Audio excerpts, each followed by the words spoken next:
on a bit of a roll this morning. This is the second video. I just found that things were bubbling up for me, and I was reflecting on particular observations. And I did a guest session on a program in India online last week. And one of the questions I was asked was, how did I start doing the NLP trainings? And I explained that I'd kind of done it. I actually started to launch my own NLP trainings, my open programs, as a reaction to somebody who had, I had a lot of materials developed which I was using in corporate trainings in-house. And I was working with a few other people. And one of these people I discovered had taken these materials and used them to run open NLP programs before I decided to do that. And they hadn't asked my permission to use these materials. They hadn't told me what they were going to do. It was the very fact that they were using a lot of material which I'd developed and then running something purely under their own name. And that was a kick up the backside, really, to think, why hadn't I done this? Because this was 6 years after I'd done my NLP training, like really full-on NLP training. And it gave me the kickstart that made it all happen that I needed at the time.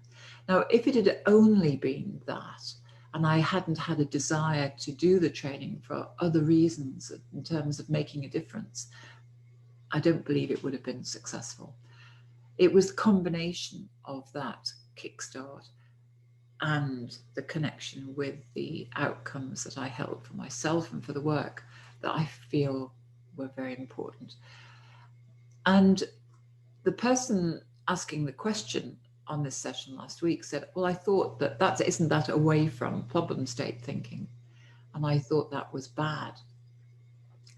And I was struck by that I said, well, no, if you only have problem state thinking when you're deciding on something to do, it could be, it could be that you go around in circles, but it's nothing's bad or good. Absolutely. Everything has its place. And it was reinforced by a situation that I heard about in the village with my friends. And they rent out one of their properties in the village. And the people who'd rented it out called them and said, the water heater's not working. And so they went to the house to investigate and find out. And they checked everything about the water heater, which was quite a tricky process because it's down in the cellar. And they couldn't find anything wrong with the water heater. And they were able to monitor that in different ways. And so they said, well, have you had a lot of showers? And the person said, well, no, not a lot. However, there were 6 people staying in this house. The person renting the property said, only our teenage sons have had showers. Anyway, the conclusion was that probably somebody, maybe these teenage sons, had been having very long showers and therefore they'd used up all the hot water. So it wasn't that the water heater wasn't working, it was that they didn't have hot water. So what they did was present a problem, but their interpretation of a problem. And we were saying how unhelpful that can be, because my friend had gone in on the assumption that the water heater wasn't working, as opposed to the fact that they didn't have hot water. And I do remember when I was married, that my husband used to say, just tell me the problem, don't tell me the solutions. Because I'd say, could you fix this? Or maybe this needs doing. He said, just tell me the problem. And in those instances, that's when expressing a problem state without interpretation, which was what had happened in the water heater instance, is very useful. And yet I do remember when I worked for International Computers Limited years ago, and there was a big takeover by American managers at one phase, and the kind of classic saying that became a part of the culture was, "Don't bring me your problems, bring me solutions." And I could understand that in that context. And I was thinking, well, what's the difference between the two? And the difference, I believe, is that if you have an expert, and so my husband was an expert in technology, and with the water heater, the friend who went in was an expert in things like that, in maintenance issues and so on. When you have an expert, then it is appropriate to tell them the problem.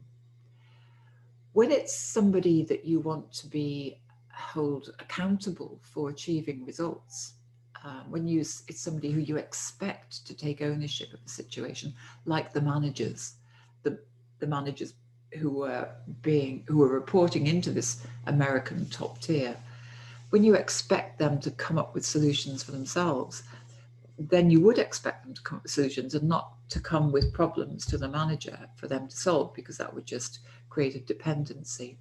So everything has a place. So problem thinking, problem expression, problem state, which is sometimes known as away from, isn't a problem per se. It has its place, absolutely. Just as desired state and solutions and outcomes absolutely have their place.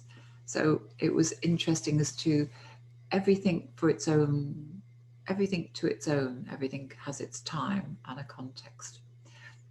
So I'm just wondering, and of course, I think we tend to have patterns in the way we express things. And what might be your pattern in the way that you express? What's the balance, for example, between, let's say, problem thinking and problem state and desired state and outcome thinking? Because there's definitely an implication of that, and there will be an impact and an effect of that on the people that you're with, on your environment. So that's another issue as well, rather than choosing the appropriate state for the circumstances. So what's your preference, and what effect does that have on you and them?